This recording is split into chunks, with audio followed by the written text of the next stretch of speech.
So we have a question. If your program's so good, why is your mother clinically obese still? Why doesn't she listen to you and take your advice?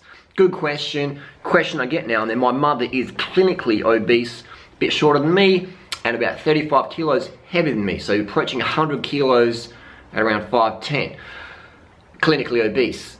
My mother has a lot of health issues, her hips failing, etc. She's excess weight, man.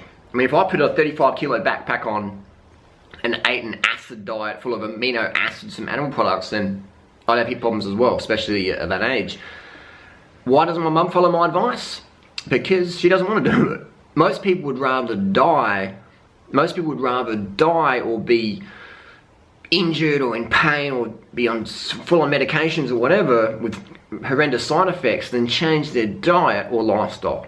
It took me many years to understand that, and back in 2000, a friend of mine, Mark, a little naturopath guy, he goes, you're going to learn as you get older, Harley, that not everyone is keen and as young and sprightly as you are, or right now, or whatever. Even your views might change, or whatever. So I've learned over time, not everyone has the desire to be lean, fit, healthy, help the animals, help the planet. A lot of people are just overwhelmed, don't give a fuck. Or they attach negative stuff to a fitness lifestyle. Another thing my mum did though, I grew up with my mum. Mum did a great job raising me, and I love my mum. Has learned some good things from her. Learned a lot of independence from my mother. A lot of respect from my mother. A lot of disappointment as well, seeing her just destroy her health. The hardest fucking thing about being healthy and fit is watching your friends and family fucking destroy their health via apathy and ignorance. That's the hardest thing about being fit and healthy. It's not the money or the organising for it, no, it's seeing other people destroy their health through ignorance and apathy. So my mum, she used to do a bit of modelling and stuff like that, and she used to fucking starve it down. She did a little like beauty pageant stuff and that, so she would starve down. She would fucking train and run and stuff like that. And just like, you know, the usual thing. Starve your fucking self and train like a fucking madman. Starve yourself and train. Starve, train. Eat less, do more. The catchphrase. Eat less, do fucking more. All these programs. Bikini Body 12 weeks. Michelle Bridges 12 weeks, whatever. All this shit about starving, train your ass off, Biggest Loser, all this fucking bullshit sets people up, guaranteed failure. From the physiological perspective, what's the term? People say metabolic damage doesn't exist. It's a myth. Can't lose in, can't lose out. It doesn't fucking mean that, man. Look up adaptive thermogenesis. Go to any fitness model competition, male or female, talk with people, see them at the show, see them after the show, watch them just fucking binge out. As soon as that curtain shut, the show's over, everyone's got their food. They're like, what are you going to binge on? I want to binge on this, I want this. And they're just fucking showering, man. Sneak in there, say you're a friend of such and such, or you got some lotion or whatever, and just sort of sit there on your phone, pretend you're on your phone, and just watch people fucking binge eat at a bodybuilding show, or a fitness model show, or whatever. Watch them fucking binge eat straight away. And what you could do is maybe say, I'm from university and doing a study on weight gain or whatever, so can I get in contact with you in a few weeks' time? And then get a few weeks' time in contact with them and watch their faces like a fucking pumpkin. And you're like, what's going on here, you know? What happens is people train their body. They train their leptin, they train their fucking insulin, they train their brown fat tissue, brown adipose tissue, their BAT. There's fat and there's BAT. Brown fat, BAT, look it up. So we're training all these things to be really fucking good at holding weight on. And that's what my mum did for years. And that's what every single girl does, or every single guy that does any calorie restriction program under 2,000, 2,500 or whatever, as soon as they start starving and then they start eating normal again, goes on. Metabolic damage, adaptive thermogenesis, whatever the fuck you want to call it. People say, I need the physics. It's like a butterfly knife, right? I can show you how to do this. I can explain the physics or whatever, or I can just fucking do it. I don't need to understand the velocity or the physics or whatever of the fucking butterfly knife, how it works. All I understand is how to fucking do it. So I can sit there talking for 2 hours about astrophysics or whatever, and people do that. They're like, well, I want to understand what's going on here. You don't need to fucking understand something to do something. I don't understand how a butterfly knife works, but I know how to fucking do it. I don't understand the physics behind leptin or you know, all this stuff like that, but I understand it's fucking a reality. If you fucking, in a nutshell, if you fucking starve yourself by choice or by ignorance or whatever, your body's gonna fucking rebound. Yesterday someone said on Freely's thing, oh, I've gained 35 pounds on Motul 4 and I went to see a gastroenterologist and they said I've got digestive problems. She was like, oh, interesting. And said she looked up on Instagram, oh, the girl's had anorexia, been calorie restricting since 5 years of age. She's like 20 or something now, 25 or whatever. Calorie restricting for 20 odd years. And now she's finally loving her body enough to fucking eat a healthy amount of food. And her stomach's feeling a bit weird. Or they put on a bit of weight, which is fucking good, which is fucking normal. If you haven't used your digestive muscles for 20 fucking years and you put some normal amount of food in there, you're gonna have a bit of discomfort. If you haven't walked, if you've been a lazy fuck and haven't walked for 20 years, and you go, you know what, today, I'm gonna get off the fucking couch, I'm gonna walk around the fucking block, or I'm gonna walk to the bus stop, or I'm gonna walk to school, whatever. And you go, oh, my legs are sore, what's going on here? I better ring up the podiatrist. I've used my legs for 20 years, been a lazy fuck, and now they're sore. I've got to blame Freely and Durinoida.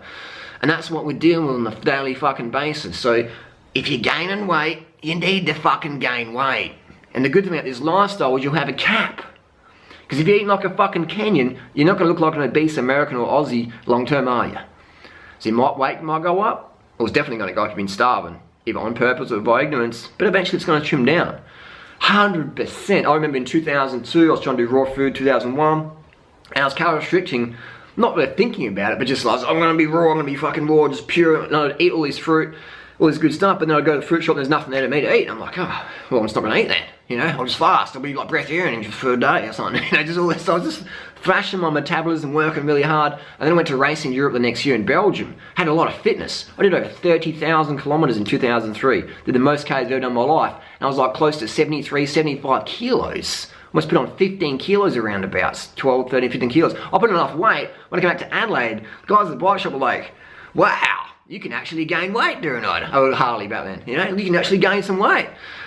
And you know, it's like, whoa. And I remember doing races when I go back to Adelaide, and I'm just been racing in Europe, I'm gonna smash cunts, and I got fucking dropped, man, by dudes I'd normally smoke. And then it was like, what? Would you get a flat tire or something, man? What's up? I go on training rides up the hills and be like, just getting dropped. I was like, what's going on here? What happened, despite the training, my body rebounded. You know, I had adaptive thermogenesis, I had metabolic damage just for sheer ignorance. So it doesn't matter how much you train, how clean you eat, if you've done the bad in the past, you gotta fucking pay it back. This is not like a credit card where you can be a privileged young rich girl or rich guy and get your parents to pay it off. Oh, you're being a bad girl, you spent me money, or bad Johnny bought a new motor for his rotary, we'll pay it off for you, don't worry Johnny, it's all good. No, there's no rich parents to come in here and take care of it. This shit you gotta do your fucking self. So there's a lot of privileged rich kids out there, or whatever, who've had everything given to them, and then now they've got a problem that they created, and they've got to fucking deal with it, and they can't handle it. They're like, oh, I'm doing it fairly, And it's like, get off your fucking wank tank, get back to reality. It's a problem you fucking created, and this is a problem only you can fix. And the longer you do the calorie restriction and all this fucking starvation programs, whatever, then the longer you fuck it up. So if you're ever gonna do a fucking diet, fad diet, whatever, always look at how many calories you gotta eat on that thing.